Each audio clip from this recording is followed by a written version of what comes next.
खुदा ने इंसान को बहुत सारी खसूसियात से नवाजा है और खुदा अपने बंदों से बहुत मोहब्बत करता है। आज हम जिस इदारे के अंदर मौजूद हैं, ये इदारा कुछ ऐसे बच्चों के लिए काम करता है जिसमें कोई एक कमी रह गई हो, लेकिन बाकी दूसरी खूबियों को लेकर ये इदारा उसकी डेवलपमेंट के लिए काम करता है। कुछ लोग उसको स्पेशल स्कूल कहते हैं, कुछ लोग उसको इंक्लूसिव स्कूल कहते हैं, डिफरेंट टाइप के नाम दिए जाते हैं, लेकिन ये किसी से कमतर नहीं है। ये एक ऐसा स्कूल है दीवा एकेडमी के नाम से, जो बच्चों की डेवलपमेंट एक डिफरेंट अंदाज में करता है। और ख़ास तौर पे वो बच्चे जिनके पास किसी चीज़ की कमी रह गई हो, उसकी डेवलपमेंट को दूर करने के लिए, उसके डेवलपमेंट पे खूबसूरत तरीके से काम करने के लिए वो मिलजुल के काम करते हैं।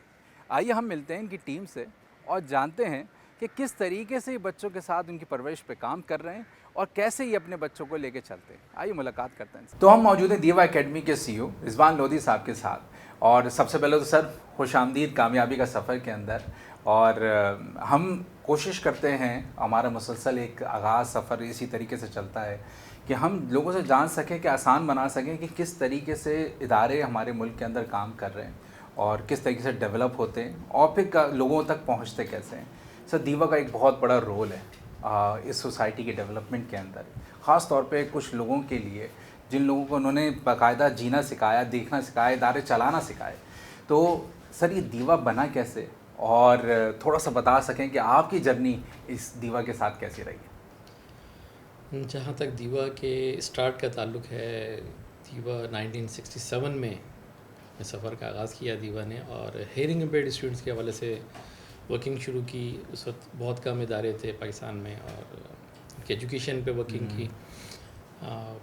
फ़र्स्ट बैच हमारा जो मैट्रिक में अपेयर हुआ वो 1979 की बात है। और 79 से अल्हम्दुलिल्लाह आज तक 100% रिज़ल्ट रहा है। बोर्ड के साथ हम एफिलिएटेड किए हैं। ये सफ़र चलता रहा मैट्रिक से। फिर कुछ अरसे बाद हमें ज़रूरत महसूस हुई कि इन बच्चों की मज़ीद तालीम हो, और 95 में हमारा इंटरमीडिएट में रजिस्ट्रेशन हुआ।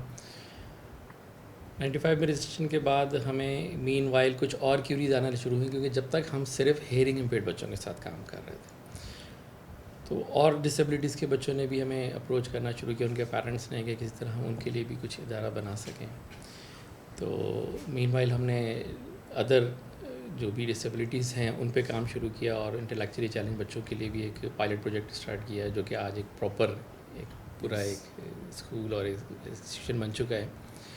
हम पहले हेयरिंग इम्पेयर्ड की बात कर लेते हैं। हेयरिंग इम्पेयर्ड में 95 में इंटरमीडिएट करने के बाद 99 में हमने इनको ग्रेजुएशन तक एफिलिएशन पे ले गए हम लोग, और कराची यूनिवर्सिटी ने बहुत ज़्यादा साथ दिया जिसमें हमारा। और अल्हम्दुलिल्लाह एट दैट टाइम दीवा साउथ एशिया का पहला इंस्टीट्यूशन था जो कि हेयरिंग इम्पेयर्ड स्टूडेंट्स को ग्रेजुएशन तक एकेडमिक में ज़बरदस्त कंप्लीशन करा रहा था। और एक बहुत प्राउड था हमारे लिए भी और हमारे मुल्क के लिए भी कि साउथ एशिया में हमने ये एक्टिविटी की। तो ये तो हमारे हेयरिंग इम्पेयर्ड का सफ़र है जो अल्हम्दुलिल्लाह आज भी जारी है, और बहुत से बच्चे ग्रेजुएशन के बाद बहुत अच्छी जॉब्स और बहुत अच्छी अपनी फैमिली लाइफ और इस माशरे का एक कारआमद हिस्सा बन चुके हैं। इसके पैरेलल में हमारे साथ जो मैंने अभी आपसे जिक्र किया कि इंटेलेक्चुअली चैलेंज स्टूडेंट्स को भी हमने कवर करना शुरू किया, जिसमें ऑटिज़म है, स्लो लर्नर है, डाउन सिंड्रोम्स हैं, और मल्टीपल इश्यूज़ के साथ भी बच्चे हैं। तो उनकी भी सारी थेरेपीज़, उनकी एजुकेशन, किसी हद तक रिहैबिलिटेशन, बेसिकली उनकी ये सारी चीज़ हम कवर कर रहे हैं। मीनवाइल हमने देखा कि ट्रेंड्स बहुत चेंज हो रहे हैं, तो हमने एक और प्रोजेक्ट स्टार्ट किया, और वो था इंक्लूसिव एजुकेशन। क्योंकि देखिए, जो बच्चा माइल्ड स्पेशल है, वो किसी भी स्पेशलिटी में हो, वो बहुत ही आसानी के साथ या कुछ चीज़ें मैनेज करने के साथ, असिस्टिव डिवाइसेस के इस्तेमाल के साथ वो रेगुलर एजुकेशन में जा सकता है। देखिए, मकसद क्या है, उसको सिर्फ एजुकेशन देना नहीं है, मकसद ये है कि वो प्रॉपर्ली एक करामत शहरी बन सके और अपने पैरों पे खड़ा हो सके, ना कि वो सिर्फ डिपेंडेंट रहे कि जी ठीक है जी वो एक सेग्रीगेटेड इन्वायरमेंट में है। तो जो एक हमारी थीम थी कि हम इन बच्चों को इस हद तक रिहैबिलिटेट करेंगे, अपने सेल्फ सस्टेन हो जाएं और अपनी लाइफ जैसे आप और मैं गुजार रहे हैं, और ये सिर्फ अपनी लाइफ को गुजार सकें। तो इंक्लूसिव एजुकेशन पे हमने काम किया, और अल्हम्दुलिल्लाह उसका बहुत अच्छा रिज़ल्ट है। और अभी तक हमारा जो इंक्लूसिव प्रोजेक्ट है क्लिप्स के नाम से, पार्ट ऑफ दीवा ही है, बट ये कि वो क्लिफ्स पब्लिक स्कूल के नाम से हमने लॉन्च किया। तो उसमें इस वक्त मैट्रिक का इस साल हमारा 9th बैच था जो कि पास आउट हुआ है, और हर बैच में हमारे 3 से 4 स्पेशल स्टूडेंट जो कि रेगुलर करिकुलम के साथ एकेडमिक्स जो मैट्रिक साइंस कह लें उसमें एजुकेशन ले रहे हैं और माशाल्लाह सक्सेसफुली एग्जीक्यूट हो रहे हैं। ये तो हमारे एक एकेडमिक्स का एक सिलसिला था जो कि लास्ट 55 ईयर्स है, बहुत बड़ा अरसा है। और लकीली ये सितंबर जिस मंथ में हम बैठे हैं ये हमारा वो मंथ है जिसमें हम दीवान को हमने स्टार्ट लिया था 67 में। तो हम 55 ईयर्स कंप्लीट कर रहे हैं और उम्मीद करते हैं कि पेरेंट्स और कम्युनिटी सबकी इन्वॉल्वमेंट ज़रूरी है। ऐसा नहीं कि जी कोई एक शख्स या कोई एक इदारा सब कुछ करेगा, बिल्कुल हम सब ने मिल के करना है, क्योंकि जब तक ये माशरा इंक्लूसिव नहीं होगा, हमारी सोच इंक्लूसिव नहीं होगी, हमारे अंदर एक्सेप्टेंस नहीं आएगी, तो ये बच्चे या ये लोग स्पेशल एबिलिटीज़ के साथ जो हैं वो माशरे में कामयाब नहीं हो सकते। और इनको हमेशा अलग तरीके से कंसिडर किया जाता और किया जाता रहेगा। बिल्कुल ऐसा ही है। असल में एक हमें ना अपनी सोच बदलनी है कि लोग कहीं भी किसी स्पेशल शख्स को देखते हैं तो वो कहीं एक आम कॉन्सेप्ट होता है बेचारा। नहीं, बेचारा नहीं, उसके राइट्स हैं, उसके राइट्स का पूरा करें, वो खुद सस्टेन करेगा। आप उसको कहीं इस एंगल में ना लें कि अगर इसके पास किसी एक चीज़ की कमी है तो ये बेचारा हो गया। नहीं, वो बेचारा नहीं है, अल्लाह ताला ने उसको यकीनन कुछ और एबिलिटीज़ दी हैं। बीइंग ए माशरा कह लें या बीइंग ए स्टेक होल्डर, हम लोग की जिम्मेदारी बनती है कि हम उसके जो एक्चुअल राइट्स हैं, जो उसकी स्पेशल नीड्स हैं, उनको फुलफ़िल करें। वो यकीनन बहुत सारी चीज़ों में हमसे बहुत बेहतर है। बिल्कुल सही। एक चैलेंज का सामना होता है जब आप ख़ास तौर पे जब आपने 65-67 से इस चीज़ को बिल्ड करना शुरू किया और इसको एक शेप दिया और फिर उसको रन किया बाकायदा, उस वक्त से लेके, क्योंकि उस वक्त तो अवेयरनेस का वो मकाम ही नहीं था। मतलब आज तो फिर भी लोगों के पास थोड़ी बहुत अवेयरनेस आ गई है और वो उस अंदाज़ के अंदर रिस्पेक्ट देते हैं, जगह देते हैं। आप बैंक्स भी हायर कर रहे हैं, फिर इसी तरीके से कंपनीज़ हैं मल्टीनेशनल, वो अपने पास स्टाफ के अंदर वो हायरिंग कर रही हैं। लेकिन पहले तो बिल्कुल ही अलग करके रखा हुआ था, मतलब ना उनको जॉब्स मिलती थी और ना ही प्रॉपर तरीके से। फिर भी आपने ग्रेजुएशन वाली साइड के ऊपर आपको मूव किया और ग्रेजुएशन कराने के बाद फिर आपने उनकी प्लेसमेंट के ऊपर काम करना शुरू किया। कितनी उम्मीद थी कि ये माशरा एक्सेप्ट करेगा और अपने बीच में जगह देके इन लोगों को उसी तरीके से इंक्लूसिव एनवायरनमेंट में लेके चलेगा? देखिए, ये सफ़र एक तो तवील भी है और काफ़ी दुश्वार भी था, लेकिन इस वक्त जो हालात माशाल्लाह चेंज हो रहे हैं तो उसमें बड़ी उम्मीद बढ़ती है कि प्राइवेट सेक्टर भी और इवन गवर्नमेंट सेक्टर भी इस पे इम्प्लीमेंट कर रहा है, और यकीनन जो बच्चों की प्लेसमेंट्स हो रही हैं और वो बड़े सक्सेसफुली मूव कर रहे हैं, तो इसमें उन सारे सेक्टर्स का बहुत अच्छा एक रोल है कि जो उनको मौका भी दे रहे हैं, उनको फैसिलिटेट कर रहे हैं।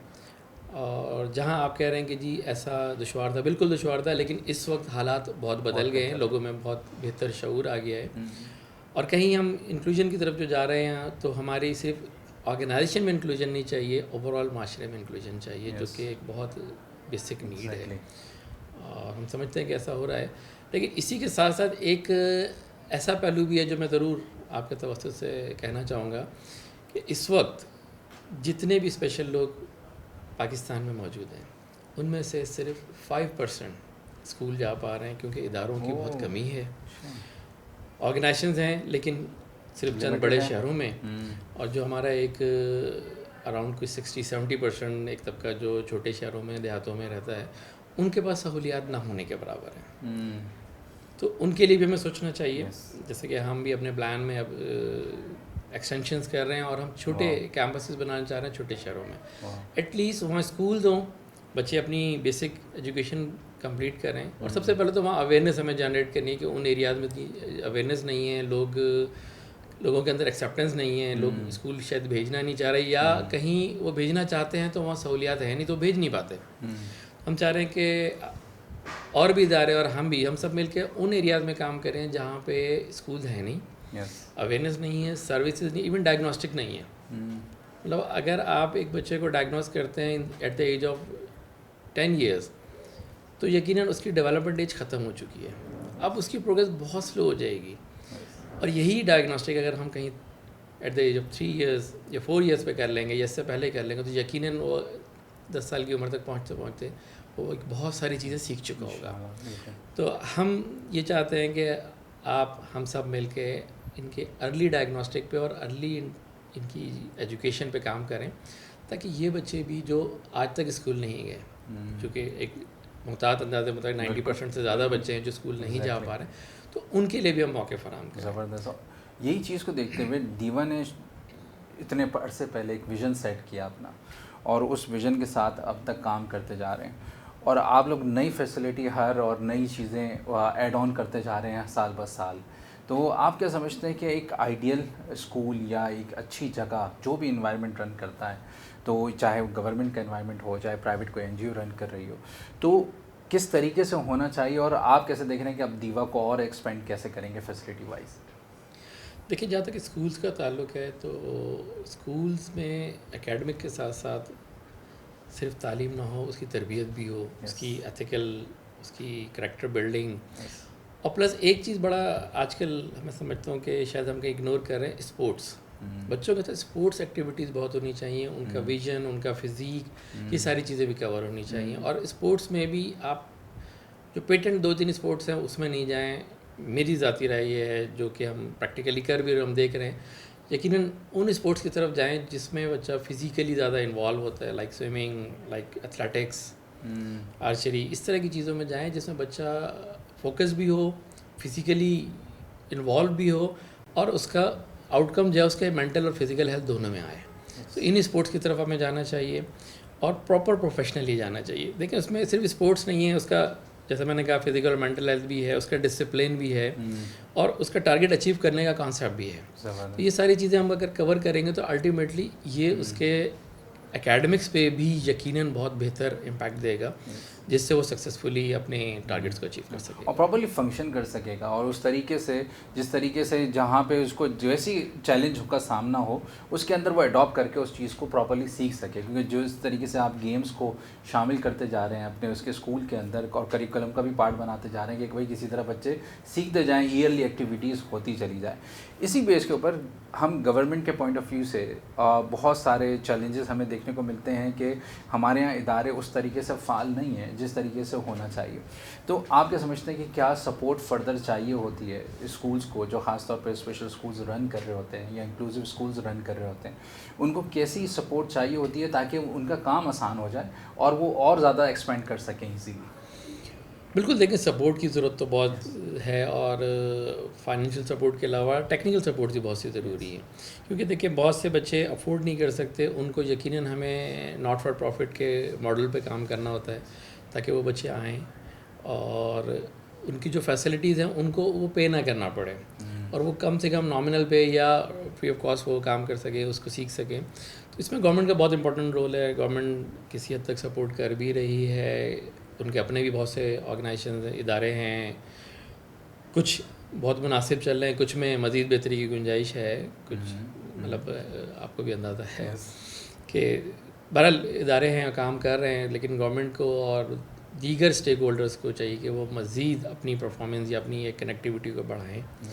बहुत बड़ा एक प्रोग्रेस का रूम खाली है जिसको फिल करना है, और यकीनन हम आपने ही करना है, तो कोशिश की तो नेक्स्ट 10 इयर्स में आप दीवा के अंदर कहाँ एक्सपेंशन देखते हैं कि कौन कौन सी सिटीज़ को आप हिट कर रहे होंगे? सर, नेक्स्ट 10 ईयर में इंशाल्लाह हम पहले तो ये कर रहे हैं कि हम तमाम प्रोविंसेस के जो मेन कैपिटल है वहाँ पे एक इंस्टीट्यूशन जनरेट करें। अभी जैसे हमारा इस्लामाबाद में कैंपस है, और हम चाह रहे हैं कि KPK में भी एक इंस्टीट्यूशन स्टार्ट करें, लाहौर में, और कहीं बलूचिस्तान में भी जाएँ, क्योंकि वहाँ पे तो बहुत ही वर्स्ट कंडीशन है। वो जो बेस बन जाएगा तो उसके बाद हम उन छोटे शहरों में स्कूल बनाएंगे जहाँ पे प्राइमरी स्कूल होगा, और वो बच्चे वहाँ से ट्रेनिंग लेने के बाद मूव कर सके अपने रीजनल हेड में। क्योंकि हर जगह कोई बहुत बड़ा इंस्टीट्यूशन नहीं बन सकता, और लेकिन उनको ज़रूरत है कि उनके साथ कोई ऐसा एक इदारा हो जो उनको कंट्रोल कर सके। तो हमारा प्लान ऐसा ही है कि हम हर प्रोविंशियल हेड में एक कैंपस जनरेट करें और उसको एज ए प्रोविंशियल हेड कर लें अपने एंड पे, और छोटे शहरों में छोटे इंस्टीट्यूशन बनाएं जहाँ पे डायग्नोस्टिक हो, अवेयरनेस कैंपेन्स चलें, बच्चों की डायग्नोस्टिक हो, उनको प्राइमरी एजुकेशन मिले, और then they will move towards their regional head, और फिर वो आगे पे मैट्रिक और फिर सो ऑन जो भी कॉलेज और टेक्निकल एजुकेशन है। सिर्फ एकेडमिक्स ही नहीं है, उसमें वोकेशनल टेक्निकल ट्रेनिंग्स पे हम काफ़ी फोकस कर रहे हैं। हमारे पास बच्चे IT की बहुत सारी फील्ड्स में काम कर रहे हैं। फाइन आर्ट्स इन बच्चों का बहुत ही एक्स्ट्राऑर्डिनरी है, इनके पास टेलरिंग, स्टिचिंग, इस तरह के वोकेशनल ट्रेनिंग्स भी हैं। हम और भी ट्रेड इंशाल्लाह जल्द लॉन्च करेंगे जिसमें वो यकीनन प्रैक्टिकली काम कर सकेंगे। और हम एक कॉन्सेप्ट इस पे काम कर रहे हैं कि स्पोर्ट्स को भी हम एज ए ट्रेड दें। स्पोर्ट्स भी एक बहुत बड़ा ट्रेड है और उस स्पोर्ट्स में ये बच्चे जाके अपना कैरियर बना सकें और उसको फोकस कर सकें। तो हम इसको भी एज ए वोकेशनल स्किल ही कहते हैं, ताकि वो बच्चा अपनी लाइफ भी उसी में एक्सपेंड कर सके। बहुत ज़बरदस्त, बेहतरीन। सर, आप समझते हैं कि कोई पेरेंट्स के पॉइंट ऑफ व्यू से कोई मैसेज हो, क्योंकि बहुत सारे पेरेंट्स रिलक्टेंट होते हैं और वो या उनको अवेयरनेस नहीं पहुंच पाती कि हमें इन स्कूलों में जाके सलूशन अपने बच्चे के लिए मिल सकता है। कोई ऐसी एडवाइस जो पेरेंट्स को देना चाहें ताकि वो ज़्यादा से ज़्यादा रीच आउट कर सकें स्कूल्स को, और वो जो गैप है या हमेशा से वो चीज़ बच्चा जो ग्रो नहीं कर पाता है उसी स्टेज पे रहता है, उससे निकल के वो अपनी ग्रोथ के ऊपर थोड़ा सा काम कर सके। सर देखिए, पेरेंट्स सबसे मेन स्टेक होल्डर हैं इस वक्त बच्चे के साथ, क्योंकि देखिए अगर हम रियलिस्टिक वे में लें तो कोई भी स्टूडेंट है स्कूल में वो मैक्सिमम 4 to 5 आवर्स ही होता है। रिमेनिंग पार्ट अपने पेरेंट्स सिबलिंग्स के साथ वो गुजार रहा होता है। तो जब तक पेरेंट्स उसका बैकअप नहीं करेंगे, उसके सिबलिंग्स उसको बैकअप नहीं करेंगे, उसकी परफॉर्मेंस में वो क्वालिटी नहीं आएगी जो आनी चाहिए। हमें चाहिए कि हम उसको एक्सेप्ट करें और उसके लिए जो बेहतर काम कर सकें। वो जैसा कि अल्लाह ताला फरमाते हैं कि वो देकर भी और लेकर भी आजमाया जाता है इंसान। तो हम उस आजमाइश पे पूरा उतरने की कोशिश करें, यकीनन दुनिया में भी कामयाबी होगी और आखिरत में भी इंशाल्लाह अजर मिलेगा। तो इसको पॉजिटिव पॉइंट ऑफ व्यू से लें। आजमाइश क्यों आई ये अल्लाह की मर्ज़ी है, हमारा काम है नेक नीयत से अच्छी कोशिश करना।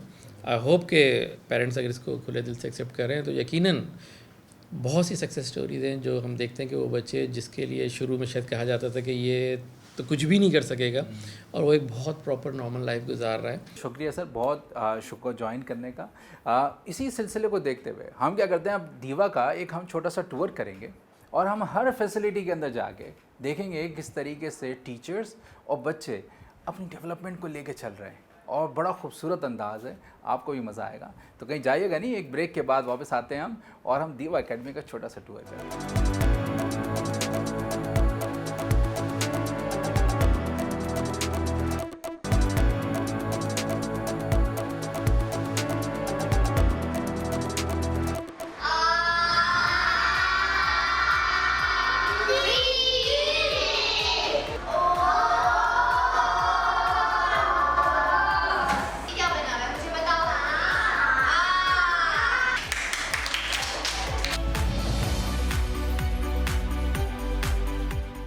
अस्सलाम वालेकुम। हम लोग मौजूद हैं दीवा के ऑक्यूपेशनल थेरेपी रूम के अंदर, और यहाँ पे हमारे साथ मौजूद हैं मिस ज़ैनब जो ऑक्यूपेशनल थेरेपिस्ट हैं, और वो काम करती हैं बच्चों के साथ कि कैसे इन लोगों को इनके एक्सपीरियंस को बेहतर से बेहतर बनाया जा सके, इनके स्किल्स को डेवलप किया जा सके। तो इनसे जानेंगे कि किस तरीके से इस रूम को यूटिलाइज़ किया जाता है और यहाँ पर बच्चों की डेवलपमेंट पर कैसे काम किया जाता है। अस्सलाम वालेकुम, शुक्रिया ज्वाइनिंग का। थोड़ा सा बता सकें कि ये रूम क्या है, किस तरीके से आप डेवलपमेंट के ऊपर काम करते हैं लोग के? अच्छा, बेसिकली जो हम ऑक्यूपेशनल थेरेपिस्ट होते हैं वो एक बच्चे की जो डिफरेंट नीड्स होती हैं, फ़िज़िकल नीड्स होती हैं, मेंटल कैपेबिलिटीज़ की नीड्स होती हैं, कि मतलब उसने अपनी एज अप्रोप्रिएट एक्टिविटीज़ को किस तरह से करना है, और दूसरा ये कि उनकी सेंसरी नीड्स होती हैं। जैसे कि हमारे पास डिफरेंट डिसऑर्डर्स होते हैं बाय बर्थ, तो उस हिसाब से हर किसी की अलग अलग चीफ कंप्लेंट्स होती है। तो ये हमारा एक ओवरऑल रूम है जिसमें हम फिज़िकल एक्टिविटीज़ भी करवा रहे होते हैं ताकि बच्चे की वो चीफ कंप्लेंट्स भी दूर हों। आप जैसे कि टेक्सचर्स देख सकते हैं इस रूम में हमने लगाए हुए, डिफरेंट सेंसरी नीड्स भी पूरी हों। दूसरा वहाँ पे प्ले बोर्ड अभी मैं आपको दिखाऊंगी कि वहाँ पे जो मेंटल ब्रेन एक्सरसाइजिंग एक्टिविटीज़ होती हैं वो भी हो। तो एक ऑल इन वन रूम है जिसमें हम लोग सारे एरिया से बच्चे के काम कर रहे होते हैं। ऐसी गिनती मैं अभी आपको शो करवाऊँगी, ठीक है? बिल्कुल सही, बिल्कुल ठीक। आलियान कम है।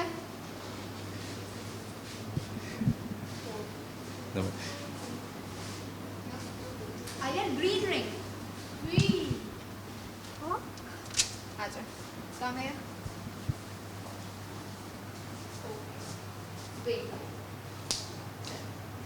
आलियान क्या काम करके? S S. Hold your body first, hold your body. पहले खड़े रहे, मैं काउंट करूंगी। 1 2 3 4 5। अच्छा, ये अब मुझसे ग्रीन रिंग पकड़े, वहाँ लगाएं वहाँ पे। गुड, वाह, ज़बरदस्त। अब उतारें, वापस उतारें। Jump Aliyan, jump. वाह, अमेजिंग, गुड, ज़बरदस्त ज़बरदस्त। तो जो बच्चे हाइट से डरते हैं उनके लिए आप मेरे ख़ास तौर पे काम करते हैं कि भैया दूसरा ये कि ऑटिस्टिक बच्चों में जैसे कि वेस्टिबुलर हमारी एक सेंस होती है, सही है, सेंस ऑफ मूवमेंट, उनका इशू आ रहा होता है तो उनको ये सेंस देना कि स्पेस में आपने किस तरह से अराउंड अपने मूव करना है, ठीक है। लेकिन ये वाली बात है कि इनको थोड़ी सी गाइडेंस की नीड होती है, उससे मतलब उसकी एज के हिसाब से उसे खुद पता होना चाहिए था कि मुझे चढ़ना है वहाँ पे, सही है, और मतलब थोड़ा सा आप सपोर्ट की ज़रूरत इन लोगों को पड़ती है, वरना इस एज के बच्चों को ये आ जाती हैं चीज़ें, तो इन बच्चों को हमें थोड़ी सी गाइडेंस की ज़रूरत होती है। आलियान गो दे जे जे ज़बरदस्त, ज़बरदस्त, bend your drum, drop drop करें नहीं फोन में, वाह, ड्रॉप ज़बरदस्त, बहुत ही बेहतरीन, वाह, अमेजिंग।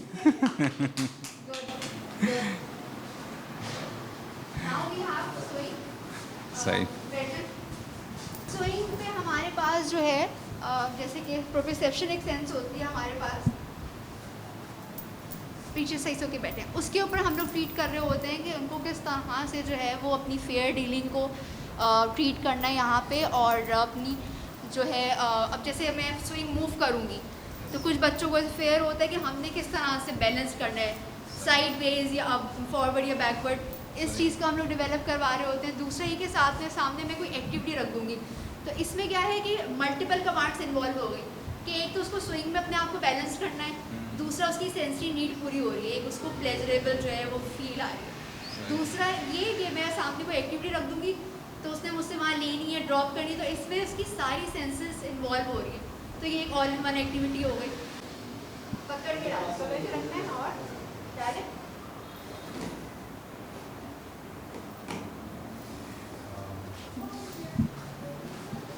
इसमें बेसिकली हम लोग जो विजुअल मोटर कोऑर्डिनेशन होती है कि इसको एक तो अपना मोटर कोऑर्डिनेशन है कि मुझे स्विंग पे किस तरह से बैलेंस करना है, साथ में उसका विजुअल कि मुझे फोकस करके ही टावर में डालना है विद कलर परसेप्शन।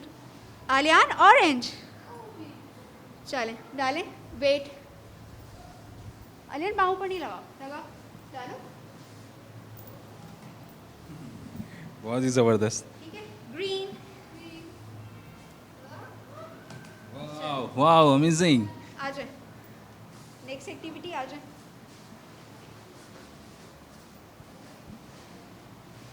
अच्छा दूसरा, अब जैसे कि ये बच्चे जो हैं वो अब इनको हमने स्कूल्स की तरफ जो है नॉर्मल स्कूलिंग की तरफ इंक्लूसिव की तरफ लेके आना होता है, तो अब पेंसिल होल्डिंग क्योंकि डिलेड होती है इनके माइलस्टोन्स, उस हिसाब से उनकी स्किल्स भी डिलेड होती हैं। अब पेंसिल होल्डिंग अब हम लोग डायरेक्ट नहीं प्रैक्टिस करवाते, पहले हम इस तरह की कुछ प्रैक्टिसेस करवाते हैं कि ताकि उनकी फाइन मूवमेंट से प्रिसिशन आए, टिप टू टिप और ट्राइपॉड ग्रेप्स, फिर उसके बाद हम लोग डिफरेंट ग्रिपर्स के थ्रू फिर उसके बाद हम लोग पेंसिल होल्डिंग पे लाते हैं, क्योंकि डायरेक्ट फिर इस तरह बच्चा पेंसिल होल्ड नहीं करता, तो डिफरेंट एक्टिविटीज़ के थ्रू इनकी थोड़ी सी प्रैक्टिसिंग हो जाती है, थोड़ी स्ट्रेंथनिंग हो जाती है, उसके बाद ये लोग जाके पेंसिल पकड़ते हैं। ओके नेक्स्ट, तो इनको बेसिकली हम लोग फाइन मोटर एक्टिविटीज़ भी कहते हैं, और इसमें विजुअल परसेप्शन भी एक्टिविटीज़ भी आ जाती हैं कि एक तो ब्रेन इन्वॉल्व हो रहा है कि उनको कॉन्सेप्ट आ रहा है कि अच्छा तो ओपन इस मूवमेंट में होता है टूवर्ड्स लेफ्ट रोटेट करके, और क्लोज है वो राइट रोटेट करके, और इसके भी डिफरेंट लेवल्स होते हैं कि पहले हम लोग 3 जो हमारी ट्राइपॉड ग्रिप्स होती है बेसिक उसकी प्रैक्टिस करवाते हैं, देन हम लोग जो है वो पिंसा ग्रिप्स पे कि 2 उंगलियों से भी इसको जो है वो ओपन और क्लोज करना है, ठीक है। और क्लोज भी वो खुद ब खुद उसी तरीके से करता है। हाँ क्लोज भी करके दिखा देंगे अभी आपको। आलिया चलें क्लोज करें इसको। अच्छा, और दूसरा ये कि बहुत सारे बच्चे होते हैं कि वो दोनों हैंड्स इन्वॉल्व कर रहे होते हैं, तो हमें मेक श्योर ये करना होता है कि हम लोग उनकी हैंड डोमिनेंसी अचीव करवाएं, कि बार बार कि right hand, where is your right hand से प्रैक्टिस करवाएं, तो ये वाली चीज़ है। अच्छा ज़बरदस्त आलिया। अच्छा, अब जैसे कि मैंने पैटर्न सेट किया हुआ है,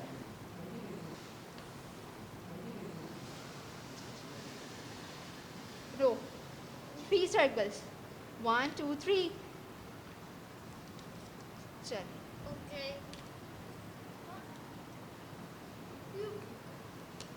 ये उसने देखा था, उसने उसके बाद जो है वो और वो कलर्स को भी खुद ही उसी के हिसाब से लेके चलता है। जी, तो बेसिकली ये इमिटेशन स्किल हो गई कि किस तरह से स्कूल में फिर आगे इस चीज़ को कोप अप करके लेके चलना है कि टीचर ने एक चीज़ बता दी, दिखा दी, उसके बाद से खुद से उसको सेट करना है प्रैक्टिस करना है। Without any guidance. शुरू में देनी पड़ती है, फिर ये कि बच्चा स्किल होता चला जाता है। सही, ज़बरदस्त, बहुत ही बेहतरीन।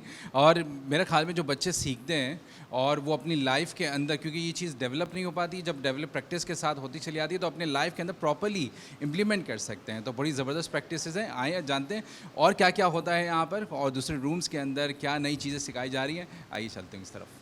तो अभी हम मौजूद हैं दीवा के वोकेशनल रूम के अंदर, जहाँ पे बच्चों को ड्राफ्टिंग और स्विंग से रिलेटेड काम कराया जाता है। तो जो स्टिचिंग होती है, कैसे होता है, क्या स्टेप्स हैं ये लोग फॉलो करते हैं, तो मिस अगर थोड़ा सा बता सकें कि अभी ये बच्चे क्या कर रहे हैं और क्या प्रोसीजर होता है। अस्सलाम वालेकुम। हम पहले ड्राफ्टिंग करवाते हैं बच्चों से। ड्राफ्टिंग के बाद हम इसको पैटर्न कटिंग करवाते हैं। पैटर्न के बाद फिर हम इसको कटिंग पे लेके जाते हैं। जब कपड़े कटिंग कर लेते हैं ये लोग, फिर उसके बाद हम इनको मशीन पे लेके जाते हैं और मशीन से इनकी सिलाई वगैरह कंप्लीट होती है। और ये कितने टाइम तक की इनकी ट्रेनिंग होती है जो जिसमें बच्चे सीखना शुरू हो जाते सर ये तो ईयरली है ना कि ये 9th और मैट्रिक में ये पेपर देते हैं। वैसे तो हमारा 5 क्लास से स्टार्ट होता है, थोड़ा थोड़ा सा काम करवाते हैं, लेकिन 9th और मैट्रिक में ये बोर्ड से पेपर देते हैं। हैं? तो वो वहाँ पे पूरे सारे फंक्शंस को उसी तरीके से अंजाम देते होंगे। तो ठीक, हम आगे देखते हैं कि ये कैसे, जब उसके बाद स्टिचिंग वाली साइड के ऊपर जाता है तो वहाँ पे बच्चे इसको कैसे डिज़ाइन के अंदर लेकर आते हैं। आइए, तो हम मौजूद हैं मिस निगत के साथ, जो ड्राफ्टिंग के बाद वाले जो प्रोसीजर है जिसमें स्टिचिंग आती है, ख़ास तौर पे जो बच्चों को डिफरेंट लेवल्स के अंदर सिखाया जाता है। तो जानते हैं कि ये कैसे यहाँ पे स्टिचिंग के अंदर स्टेप बाय स्टेप इनकी प्रोग्रेस के ऊपर काम किया जाता है और अभी क्या हो रहा है और हमारे स्टूडेंट क्या परफॉर्म कर रहे हैं। हमारे यहाँ क्लास 5th से इन लोगों को वोकेशनल ट्रेनिंग पे हम लोग ले आते हैं, क्योंकि बेसिक इन लोगों का यही ज़्यादा है कि स्कोप इसमें ज़्यादा है। तो 5th क्लास से तो हम लोग इन लोगों को थोड़ा थ्योरी वर्क सिखाते हैं, मशीनों के बारे में मालूमात देते हैं। 6 में भी, 7th 8 में बाकायदा हम इन लोगों की सिलाई के छोटे बेब सी रहे हैं, पेंटी सी रहे हैं, फ्रॉक सी रहे हैं। 9th 10th में आके तो इनका सिलेबस बढ़ जाता है, क्योंकि बोर्ड से इन लोगों का पेपर होता है। हम लोग पूरी 9th में इन लोगों की एक स्कीम तैयार करवाते हैं। 75 नंबर का इन लोगों का प्रैक्टिकल होता है, तो उसमें उस स्कीम को देख के इन लोगों को मार्क्स दिए जाते हैं। उसमें हम इन लोगों को 6 से 8 चीज़ें ज़रूर सीना सिखाते हैं। उसके बाद मैट्रिक में तो इन लोगों को खुद बहुत अच्छा आ जाता है। लेडीज़ कमीज़ शलवार हो गया, बच्चों की फ्रॉक्स हो गई, सब ये लोग सी रहे होते हैं। अब अक्सर बेशतर कहा जाता है कि ना हम बच्चे ना नहीं सीख पाते और ये पॉसिबल नहीं है कि आप इनको ना सही तरीके से सिखा सकें और बहुत ही अच्छा डिज़ाइन बनाना सीख सकें। तो क्या ऐसा ही है या वाकई प्रैक्टिस के साथ साथ ये बच्चे बहुत इम्प्रूव कर रहे हैं? शुरू में थोड़ा सा प्रॉब्लम करते हैं, इनको मोटिवेट करना पड़ता है कि ये आप लोगों के लिए बहुत अच्छा है। फिर ये है कि इन लोगों को आहिस्ता आहिस्ता खुद भी अवेयरनेस होती है कि हाँ आजकल बुटीक कितने हैं और हम अपने कपड़े खुद सिएंगे तो हमें बहुत फ़ायदा है। तो इन लोगों में खुद ब खुद फिर शौक़ पैदा होता जाता है। फिर ये लोग डिज़ाइनिंग भी करने लग जाते हैं। काफ़ी अच्छा ये लोग सीखते हैं, नॉर्मल बच्चों से ज़्यादा अच्छा ये लोग पिक कर रहे होते हैं। नहीं, बस यही है, अगर इंसान मुस्तकिल लगा रहे और मेहनत के साथ साथ सीखता रहे तो टीचर्स भी सिखाने वाले जब इस तरीके के होंगे तो वो बच्चे खुद ब खुद डेवलप होते हैं और उसी तरीके से ग्रूम किए जाते हैं। आइए हम देखते हैं कि अब फाइन आर्ट्स के अंदर कैसे बच्चों के स्किल्स के ऊपर काम करते हैं और कहाँ कैसे टीचर्स को जहाँ खामी दिखती है उसको दूर करके उनके डेवलपमेंट के ऊपर काम करें। आइए, तो अब मैं मौजूद हूँ फाइन आर्ट स्टूडियो के बाहर और मैं देख रहा हूँ कि यहाँ पे कुछ बच्चे कोई चीज़ ड्रॉ कर रहे हैं, कोई चीज़ बना रहे हैं और कोई किसी चीज़ के अंदर मसरूफ़ हैं, बड़े खामोशी के साथ काम कर रहे हैं। तो देखते हैं कि किस तरीके से हो रहा है, क्या हो रहा है और अंदर किस तरीके से बच्चे अपनी अपनी एक्टिविटीज़ को परफॉर्म कर रहे हैं।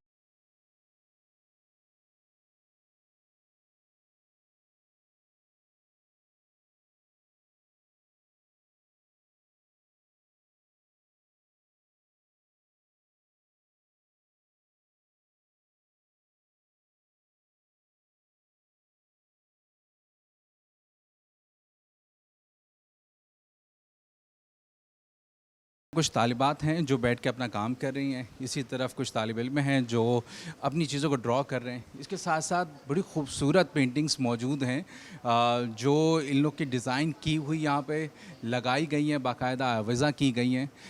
अगर देखा जाए तो जो इस वक्त डिज़ाइन बने हुए हैं ये काफ़ी एक्सपेंसिव डिज़ाइन आज के दौर में भी कहे जाएंगे कि जब आर्ट्स अगर हम कोई गैलरी के अंदर बाकायदा प्रेजेंट करते हैं तो उसको देखते हैं। इसी तरीके से यहाँ कुछ बच्चे मौजूद हैं ये अपनी कोई स्केचिंग कर रहे हैं। तो टीचर मौजूद हैं हमारे साथ, हम जानेंगे कि सर ये इस वक्त क्या हो रहा है और ये कौन के उस रूम के अंदर क्या क्या चीज़ें परफॉर्म की जाती हैं। अस्सलाम वालेकुम, बिस्मिल्लाहिर्रहमानिर्रहीम। ये हमारे पास खुसूसी बच्चों की एजुकेशन का बहुत बड़ा हिस्सा है। फ़ाइन आर्ट डिपार्टमेंट और आर्ट एंड कल्चर से मुतालिक हम लोग क्लास 5 से स्टार्ट लेते हैं। क्लास 5 से उनकी बेसिक स्टार्ट होती है, जिसमें वो पेंसिल स्केचिंग से स्टार्ट लेते हैं अपना। 5 से ऑनवर्ड वो क्लास 8 तक पेंसिल उनकी बेस हम करवाने के बाद फिर उसके बाद हम उनको डिफरेंट मीडियम्स के ऊपर लेकर आते हैं, जैसे कि वाटर कलर और कलर पेंसिल स्केचिंग। और फिर उसके बाद मज़ीद जब वो आगे हमारे पास फ़ाइन होते हैं तो फिर हम सेकंड ईयर में उनका तारुफ जो है वो आर्ट कैनवस से करवाते हैं, जो आर्ट का एक मैच्योर मीडियम। मैं देख रहा हूँ कि जैसे कि बच्चे सामने ड्रॉ कर रहे हैं, डिफरेंट पेंट कर रहे हैं। रिसेंट सेकंड ईयर क्लास चल सही रही है इस जी, वक्त oils आई अच्छा, ज़बरदस्त। ये ऑयल ऑन कैनवस की क्लास चल रही है। तो इसमें हर बच्चा वन इंडिविजुअल अपनी पसंद से इमेज सेलेक्ट करके और जो उनको थीम उनके अकॉर्डिंग होती है उसके मुताबिक फिर ये काम करना शुरू करते हैं। तो ये इनका इनिशियल है। इसके बाद जब इनका फाइनल ईयर आता है, मतलब ग्रेजुएशन का फाइनल ईयर, तो फिर उसमें जाके एक लार्ज कैनवस डन करते हैं। और इस तरह तो इनकी कम से कम 7-8 साल जो एक काफ़ी लॉन्ग ड्यूरेशन की ट्रेनिंग चलती है। एक अच्छे हुनरमंद आर्टिस्ट जो है वो यहाँ पे डेवलप हो जाते हैं फिर, जो अपने स्किल के साथ काम कर रहे हो। मैं सामने पिक्चर्स देख रहा हूँ, तो ये क्या बनाई हुई हैं बच्चों की? हैंडमेड वर्क है बच्चों का। जी हाँ, और इसके पीछे काफ़ी मेहनत है बच्चों की भी और उनके असातिज़ा की भी, और डेफिनेटली स्कूल इंतज़ामिया की तरफ से इनको काफ़ी सपोर्ट दी जाती है इस सिलसिले में।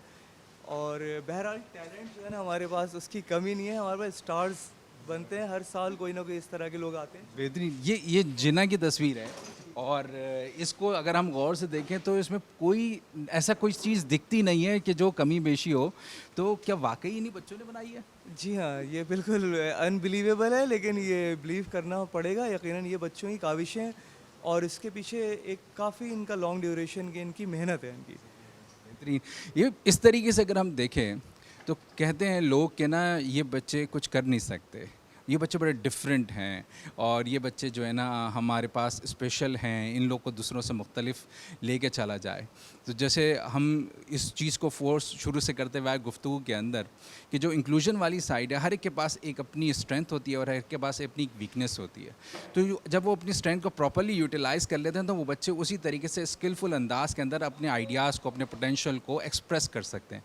और यही चीज़ हमें यहाँ पे देखने को मिली है। ओवरऑल तमाम लैब्स के अंदर हम जब गए तो हमें एक जो कॉमन चीज़ मिली है वो ये कि सब एक डिफरेंट अंदाज में फंक्शन करते हैं और अपनी अपनी एबिलिटी के हिसाब से प्रैक्टिस करके उसके अंदर महारत हासिल करते हैं, जैसे कि एक आम आदमी करता है। तो मैं समझता हूँ कि डिफरेंट नहीं है, ये उसी की माशरे का पार्ट हैं, बस इनके साथ उस अंदाज में काम करना है जो इनकी स्ट्रेंथ है। तो हम एक ब्रेक के ऊपर जा रहे हैं और उस ब्रेक के बाद दोबारा जानेंगे कि किस तरीके से पाकिस्तान के बच्चों की डेवलपमेंट के ऊपर और काम होना चाहिए मज़ीद, ताकि हमारे पास जो ये गैप माशरे के अंदर आता है उस गैप को हम ख़त्म कर सकें। चाहिएगा नहीं, हम एक ब्रेक के बाद आपके पास वापस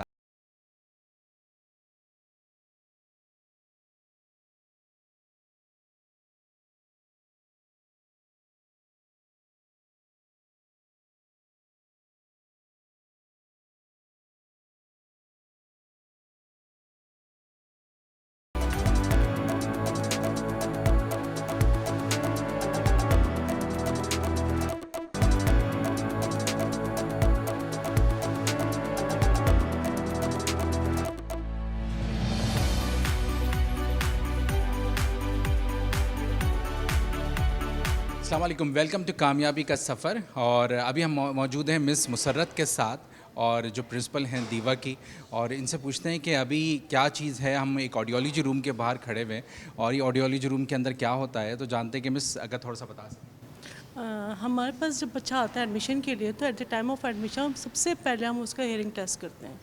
हेयरिंग टेस्ट करके उसका हम लेवल चेक कर लेते हैं कि लॉस कितना है, उसके हिसाब से हम उसकी प्लेसमेंट करते हैं। उसको रिकमेंडेशन देते हैं कि कौन सा हेयरिंग एड सूट करेगा और कौन सा हेयरिंग एड इनको लगाना चाहिए। हम पूरा पेरेंट्स को गाइड करते हैं। उसके बाद जो है प्रॉपर जो इसकी एजुकेशन है, जो एक्टिविटीज़ है वो प्रॉपर स्टार्ट होती हैं। तो यहाँ पे जो हेयरिंग टेस्ट सबसे पहले हेयरिंग टेस्ट होता है। आइए देखते हैं। ज़बरदस्त। तुम इस यहाँ पे किस टाइप के टेस्ट होते हैं और कैसे परफॉर्म किया जाता है? यहाँ पे काफ़ी सारे टेस्ट होते हैं, वो आपको कोऑर्डिनेटर्स भी बताएंगे, लेकिन इस वक्त जो है पीटीए हो रहा है, लेकिन ये हमारा at the time of admission वाला बच्चा नहीं है, ये वो बच्चा है जिसको 1 ईयर हो चुका है यहाँ पे पढ़ते, मतलब हम लोग ईयरली भी हेयरिंग टेस्ट कर रहे होते हैं कि बच्चों में जो चेंजिंग्स आ रही होती है वो उसकी रिकॉर्ड कीपिंग कर रहे होते हैं, हमारे ईयरली भी होती है। तो इस बच्चे की ईयरली हो रही है, अभी न्यू बच्चा नहीं है, लेकिन असल तो यहाँ पे उन बच्चों का एडमिशन हम स्टार्ट में लेते हैं जब एडमिशन के लिए आते हैं, क्योंकि हमें पता होना चाहिए बच्चा किस लेवल पे इसकी हेयरिंग है, तो हम उसके हिसाब से फिर उसकी प्लेसमेंट कर रहे होते हैं। तो यहाँ पे सबसे पहले हमारे आइडियोलॉजिस्ट जो हैं वो हेयरिंग टेस्ट करते हैं। ज़बरदस्त। अगर हम बच्चों के साथ ख़ास तौर पे देखें, जो प्रॉब्लम एक जो देखने को मिलती है वो यही कि कैसे सुना जाएगा, उसकी लेवल क्या है डायग्नोस्टिक साइड के ऊपर, तो वो प्रॉब्लम हमें देखने को मिलती है कि किस तरीके से डायग्नोस हो सके वो, और उस डायग्नोस करने के बाद फिर उसी तरीके से उसकी थेरेपीज़ को डिज़ाइन किया जा सके। तो इसमें डिफरेंट यहाँ पे सेक्शंस हैं, हम 1 बाय 1 सेक्शंस में डिफरेंट जाएंगे और जानेंगे कि कैसे वहाँ पे डिफरेंट अंदाज के अंदर उन बच्चों के साथ काम किया जाता है और उनकी डेवलपमेंट को ज़्यादा से ज़्यादा उनके ऊपर डेवलप किया जाता है चीज़ों को, ताकि वो प्रॉपर तरीके से फंक्शन कर सकें। आइए, वेलकम बैक टू कामयाबी का सफ़र, और मैं मौजूद हूँ इस वक्त मिस मुसर्रत के साथ, जो प्रिंसिपल हैं दीवा एकेडमी की। तो एक अमूमन माँ बाप का ना सबसे पहले सवाल होता है कि हमारे बच्चों का एडमिशन कहाँ होना चाहिए। जो माँ बाप स्ट्रगल कर रहे होते हैं कि वो कौन से कोई इंक्लूसिव स्कूल उनको अच्छा मिल जाए, कोई ऐसा स्कूल हो जो स्पेशल साइट के ऊपर बच्चों की डेवलपमेंट पे बहुत ख़ास तरीके से काम कर रहा हो। तो उनके लिए उनसे जानेंगे कि किस तरीके से, पहली बात है कि स्कूल चल कैसे रहा है, क्या है, और इस स्कूल के अंदर डिफरेंट सेक्शन क्या है। बहुत शुक्रिया मिस मुसर्रत आपका प्रोग्राम में आने का। सबसे पहला सवाल, माँ बाप अक्सर बेशतर पूछते हैं कि हमें अच्छा स्कूल कैसे आइडेंटिफाई कर सकते हैं और हमें कहाँ पे जाना चाहिए। तो ये प्रॉब्लम आपको अक्सर बेशतर फेस करने को मिलती है, जब माँ बाप आते होंगे, क्योंकि बड़ी परेशानी होती है उनको कि हम अच्छे स्कूल की तरफ कैसे जाएं और कैसे एडमिशन वहाँ पर ले लें। तो आपका सिलेक्शन क्राइटेरिया क्या है, आप कैसे बच्चों को चूज़ करते हैं और चूज़ करने के बाद किस तरीके से उनकी तालीम चलती है? अस्सलाम वालेकुम। हमारे पास हर किस्म के पेरेंट्स आते हैं। बास पेरेंट्स ऐसे होते हैं जिनको अपने बच्चे के बारे में पूरी अवेयरनेस होती है कि हमारे बच्चे के साथ क्या क्या इश्यूज़ हैं और हमें अब क्या स्टेप लेना है। लेकिन कुछ पेरेंट्स ऐसे भी आते हैं उनको पता ही नहीं होता कि उनके बच्चे के साथ इश्यूज़ क्या हैं। तो हमारा जो सिस्टम है वो ये सिस्टम है, जब हमारे पास बच्चा एडमिशन के लिए आता है तो हमारी एक टीम है, पूरी प्रॉपर टीम बैठी होती है जो असिस्मेंट करती है बच्चों का। साइकोलॉजिस्ट असिस्मेंट करती है, ओटी जो है वो चेक करती है, स्पीच थेरेपिस्ट चेक करती है, और सबसे पहले अगर हेयरिंग इम्पेयर्ड बच्चा है तो हम उसकी हेयरिंग टेस्ट करवा लेते हैं ताकि हमें पता चल जाए कि लॉस कितना है। फिर हम उसके हिसाब से उनको प्रॉपर गाइड करते हैं पेरेंट्स को कि आपके बच्चे के साथ ये इशू है और आपका बच्चा इस सेटअप पे जाएगा। हमारे पास हर डिसेबिलिटी के हिसाब से सेटअप्स बने हुए हैं। अगर हेयरिंग इम्पेयर्ड बच्चा है तो उसकी हेयरिंग टेस्ट करेंगे, अगर वो माइल्ड टू मॉडरेट होगा तो हम उसे ओरल सेक्शन में डालेंगे, क्योंकि हमें पता है कि माइल्ड टू मॉडरेट बच्चों को अगर हम सिखाएं, उनको बोलना सिखाएं, उनकी लिस्टिंग डेवलप करें तो वो हो जाती है। और अगर बच्चा सीवियर लॉस के साथ है या प्रोफाउंड लॉस के साथ है तो उसको हम भी जनरल सेक्शन में डालते हैं।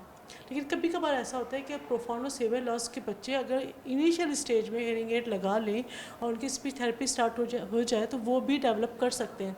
तो वो हम उस वक्त चेक कर लेते हैं असेसमेंट के ज़रिए, ऑब्जर्वेशन के थ्रू हम प्रॉपर चेक करके कि ये बच्चा इस सेटअप पे जाएगा। हम पेरेंट्स को गाइड करते हैं। हम डायरेक्ट आते ही ये नहीं फाइनल करते कि ये इस क्लास में एडमिशन हो गया, फाइनल हो गया, नहीं। हम ऑब्जर्वेशन पे बिठाते हैं, विदाउट यूनिफॉर्म बच्चा आता है हमारे पास, हम पूरा चेक करते हैं। जब हमारी ऑब्जर्वेशन असेसमेंट हो जाता है, देखिए एक आता है असेसमेंट पेपर में, उससे ज़्यादा ऑब्जर्वेशन असेसमेंट भी काउंट होती है। दोनों असेसमेंट को देख के फिर हम इसकी प्लेसमेंट करते हैं। हमारे पास 2 सेटअप्स हैं, oral section, general section. Oral section general section की स्टडीज सेम है लेकिन पैटर्न डिफरेंट है। ओरल में हम वर्बली बच्चों को पढ़ा रहे होते हैं, साइन लैंग्वेज यूज़ कोशिश करते हैं कि ना करें, बच्चे भी ना सीख करें साइन लैंग्वेज, हम भी ना करें।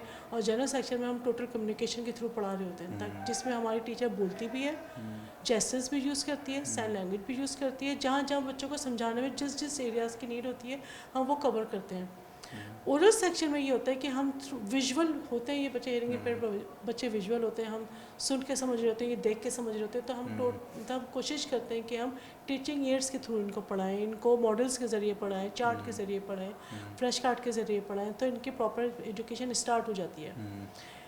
जो इनका करिकुलम है वो प्रॉपर नॉर्मल बच्चों वाला करिकुलम है। बस ये करते हैं हम कि वो वर्ड्स जो थोड़े से प्रोड्यूस करने में मुश्किल होते हैं, रिप्लेसमेंट में वो ही वर्ड सेम मीनिंग के हम वो चेंज कर देते हैं ताकि बच्चा इजीली प्रोड्यूस कर सके, और थोड़ा सा शॉर्ट कर देते हैं, लेंथी नहीं करते, ताकि बच्चे जो है इजीली पिक कर सकें। प्रॉपर सिस्टम है। 9 मैट्रिक बोर्ड से मैट्रिक करते हैं, इंटर बोर्ड से इंटर करते हैं, और बीए जो है वो कराची यूनिवर्सिटी के थ्रू करते हैं। तो आप माशाल्लाह से इस पूरे प्रोसेस को लेके चलती हैं। अमूमन माँ बाप जो हैं जब उनको पता चलता है कि कोई भी उनका बच्चा जो है उसके अंदर किसी एक स्पेसिफिक चीज़ की कमी है, तो कोई फंक्शन नहीं कर रही कोई चीज़, तो वो लोग डर जाते हैं और खौफ का एक शिकार हो जाते हैं और कहते हैं कि हमारा बच्चा शायद कुछ ना कर सके अब। तो ऐसा बहुत ज़्यादा आपको सामना करना देखने को मिलता होगा कि भाई ये माँ बाप आ रहे हैं और लेकिन वो खुद कॉन्फिडेंस जो है वो अपने बच्चों के ऊपर नहीं रख पाते, तो आप उनको कैसे बिल्ड ये करते तो बहुत कॉमन है, बहुत ज़्यादा कॉमन है। पेरेंट्स बहुत डिप्रेस होते हैं और तब उनको ये होता है कि इन बच्चों का क्या होगा, क्या फ्यूचर क्या है, इन बच्चों का बहुत डिस्टर्ब होते हैं पेरेंट्स। एक तो पता नहीं है कि क्या करना है, yes. कहाँ जाना है, ये नहीं पता होता, और फिर ये कि हमारा बच्चा ही ऐसा क्यों है। ये बहुत सारे इश्यूज हम रेगुलर हम फेस कर रहे होते हैं। तो हमारे पास प्रॉपर काउंसलिंग होती है, वाह, सिर्फ पढ़ाने ही मकसद नहीं है, प्रॉपर काउंसलिंग पेरेंट्स की भी होती है कि आपको किस तरह घर में किस तरह डील करना है, और अगर जो जो प्रॉब्लम्स आ रही हैं वो किस तरह डील करेंगे आप लोग। तो हमारे पास एवरी सैटरडे जो स्टूडेंट्स का तो ऑफ होता है लेकिन हमारा स्टाफ पूरा आता है। तो अच्छा। उसमें हम काउंसलिंग कर रहे होते हैं, जो जो इश्यूज़ उनके आ रहे होते हैं हम एडमिशन के टाइम पे उनको बता देते हैं कि आप लोग नोट करते रहें अपने पास पूरा फुल वीक, और फिर सैटरडे को आके हमसे डिस्कस कर लें। टीचर को अगर इशू ऐसा है, टीचर से लिंक है, तो वो टीचर सॉल्व करेगी। काउंसलिंग है तो वो मैं खुद काउंसलिंग करती हूँ पेरेंट्स की, मैं खुद पेरेंट्स को गाइड करती हूँ कि पेरेंट्स को गाइड करना बहुत ज़रूरी होता है। उनका एक बच्चा है, वो नहीं सुन पाते, हम तो 1000 बच्चा डील कर रहे हैं, तो हमें तो हर एरिया का पता होता है कि एरिया में ज़रूरत है।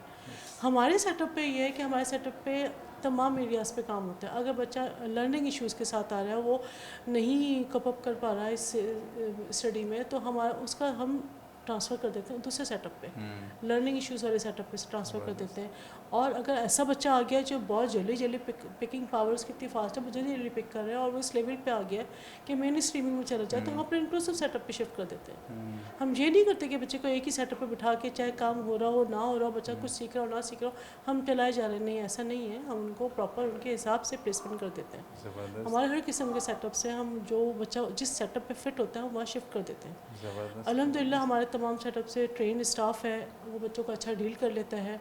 स्पेशल एजुकेटर्स हैं और हेल्पर्स टीचर्स भी हैं।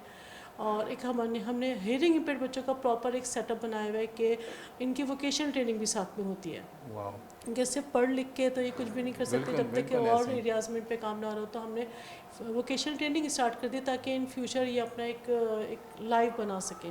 तो वोकेशनल ट्रेनिंग स्टार्ट होती है ग्रेड 5 से, इनिशियल से हम स्टार्ट करते हैं स्टेप बाय स्टेप। हमारे यहाँ वोकेशनल में स्टिचिंग, एम्ब्रॉयडरी होती है और फ़ाइन आर्ट होता है, कंप्यूटर ट्रेनिंग होती है। सबसे ज़्यादा बच्चे कंप्यूटर को लाइक कर रहे होते हैं, तो कंप्यूटर ट्रेनिंग प्रॉपर होती है। फ़ाइन आर्ट में जो हम नॉर्मल स्टूडेंट्स होते हैं वो लोग अपनी एजुकेशन के साथ मुख्तलिफ इंस्टीट्यूट में एडमिशन लेके फ़ाइन आर्ट सीख रहे होते हैं। हमारा बच्चा एजुकेशन के साथ ही 4 ईयर का जो डिप्लोमा होता है फ़ाइन आर्ट का, वो करके पास आउट होता है। ज़बरदस्त। इसी तरह स्टिचिंग में भी हमारे बच्चों को नीड नहीं है कि वो किसी सेटअप पे किसी सेंटर में एडमिशन लें, सिलाई सीखें, एम्ब्रॉयडरी सीखें। वो हमारे पास स्टडी के साथ साथ ये सब चीज़ें कवर करके निकल रहा होता है, एक कामयाब स्टूडेंट बन के निकल रहा होता है, ताकि उसको जॉब प्लेसमेंट में ईजी हो जाए। जिसकी जो अगर बहुत गरीब है और वो चाहते हैं कि किसी शॉप पे बिठाएं या शॉप खुलवा दें, तो वो स्टिचिंग की, तो टेलर आजकल है, हम बच्चों को मोटिवेट इस सेंस में करते हैं लड़कों को कि देखो तुम लोग सीखोगे, अगर तुम कहीं और जॉब नहीं हुई तुम लोग अपना काम स्टार्ट कर सकते हो। उस वे में हम इनकी ट्रेनिंग करते हैं। लड़के जो होते हैं कंप्यूटर को ज़्यादा फोकस कर रहे होते हैं, वो अक्सर ऐसी जॉब पसंद कर रहे होते हैं जहाँ पे कंप्यूटर की, क्योंकि वहाँ पे इनको बोलना कम पड़ रहा होता है, कंप्यूटर के थ्रू सारे काम हो रहे होते हैं, तो ये लाइक वही वाली कर रहे होते हैं जॉब। और ये एक सबसे डिफ़िकल्ट टास्क होता है कि अच्छा टीचर ढूंढना।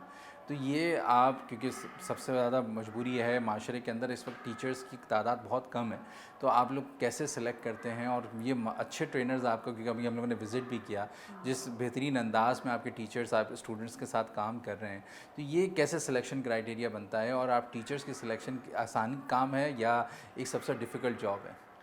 तो बहुत डिफ़िकल्ट जॉब, लेकिन अल्हम्दुलिल्लाह हमारा दीवा की लक बहुत अच्छी रही है, हमें अच्छे लोग मिल जाते हैं। और अगर जब हमारे पास अपॉइंटमेंट होती है तो हम जो ऑब्जर्वेशन होती है उनकी, जो उनका डेमो वगैरह होता है, उससे हम चेक कर लेते हैं कि हाँ इसको हम ट्रेन कर सकते हैं।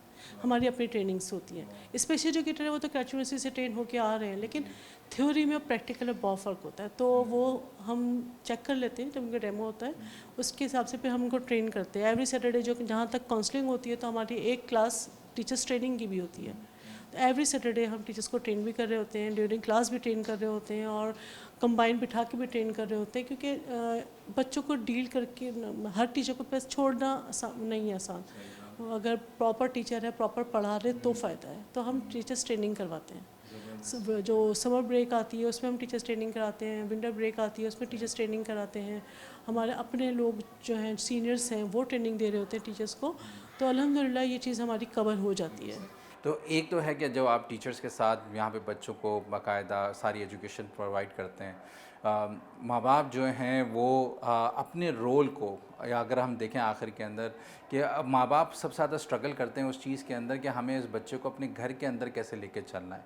हम घर के अंदर अपने बच्चों को क्या, आया ये बिल्कुल सेपरेट रहेगा या ये कि माँ बाप के साथ उठे बैठेगा और नॉर्मल जैसे दूसरे बच्चे फंक्शन करते हैं तो वो भी इसी तरीके से नॉर्मल बच्चे के साथ फंक्शन कर सकता है, सीख सकता है, या फिर ये कि जैसे माशरे के अंदर होता है कि नहीं भाई इससे बात नहीं की जाए, इसको दूर कर दिया जाए। तो ये इस चीज़ को टैकल करने के लिए क्या किया जाता है?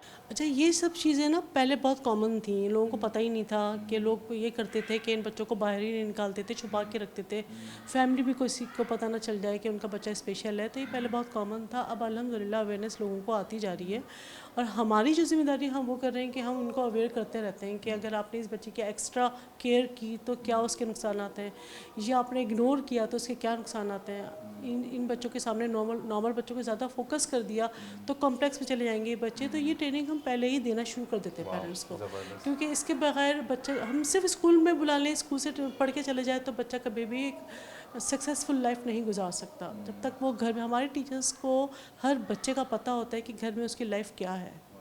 वो जब हमारे पास बच्चे का एडमिशन होता है तो आफ्टर 2 मंथ उसकी एक तमाम पेरेंट्स से मीटिंग्स होती हैं और ये हमारी 4 to 5 मीटिंग्स होती हैं। उसमें हर बच्चे का तकरीबन सब कुछ पता चल जाता है और ये ज़रूरी है।